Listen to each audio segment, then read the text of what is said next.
In 3 days, your master will cease being angry with you. He will remove you from this dungeon. He'll lift you out of the pit. Can I tell you, it's a picture. It's a picture of Jesus coming out of the grave. He said he'll lift you from the pit and he'll restore you to your position. Can I tell you that when you were a man of sin and you were dead in it, but you received Christ, you became a new creation, and that new creation man was lifted up out of the pit, and he, as he drank of this new cup, came into a greater covenant filled with greater promises, and greater things were released into your life. I'm here to tell you today that the story of the butler and the baker is a picture of Christ. It's the picture of the cluster, because the baker now opens his mouth and says, I too had a dream, and on my head was 3 baskets of white goods. And he said, and the birds of the air swooped down and were eating of it.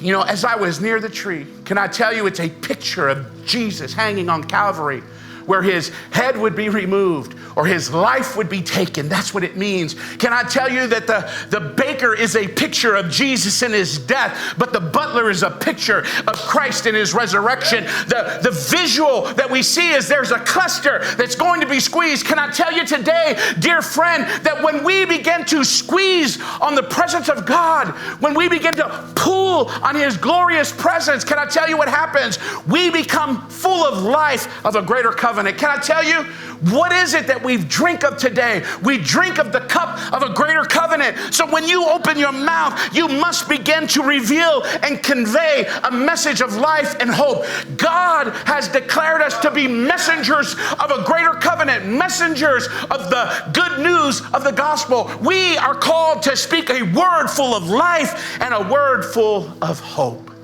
As we begin to look at the story found in the book of John chapter 2, we began to see that Jesus and his disciples were showing up late to the wedding feast that they were invited to. They were showing up in a perfect moment. Can I tell you that the Lord is never early and he's never late. He's right on time. Jesus' arrival into this ceremony isn't by happenstance or by mistake. He's not late. He's at his appointed moment. Can I tell you, sometimes there is an appointed moment, but if you're not aware of it or someone else can't point it out to you, you might just walk by it. But I'm so thankful that when Jesus shows up, there's a woman by the name of Mary, his mother, one who bore him, one who carried him, one who labored with him, one who understood who he was from the beginning. From inception, she knew who he was, the Son of God. Yeah. And in this very moment, Mary comes up quickly and she says, Jesus, they have no wine. Can I tell you, what kind of ceremony has no wine? The letter of the law kills, but it's the Spirit that gives life. When we preach a message of the law, there's no Spirit. It causes celebrations to die off. My Bible teaches me that the tradition of men have made the gospel of no effect. Can I tell you today that there is many religious traditions, traditional systems that are killing men because they have no fruit of the vine. They have no power of life. And so there is a generation of young men and women that are dying because there is what? No life.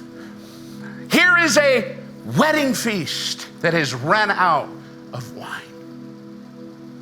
They have no life. Can you imagine the face of the bride?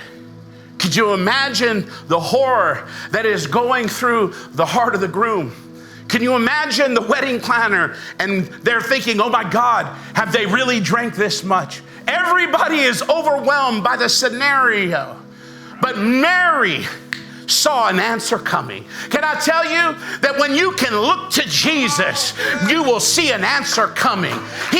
You might feel like he's saying, no, no, no. But can I tell you, if you understand the power of expectancy, it will command the blessing to manifest.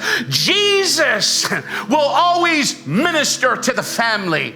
Can I tell you today that God is looking to minister not just to the precious children, but he's looking to minister to the whole family. Can I tell you that the heart of a generation might be the heart to the family, the key that will cause a family to be set free, but all it's going to take is someone that understands the power of the Spirit of life, that is willing to share it and convey it with those that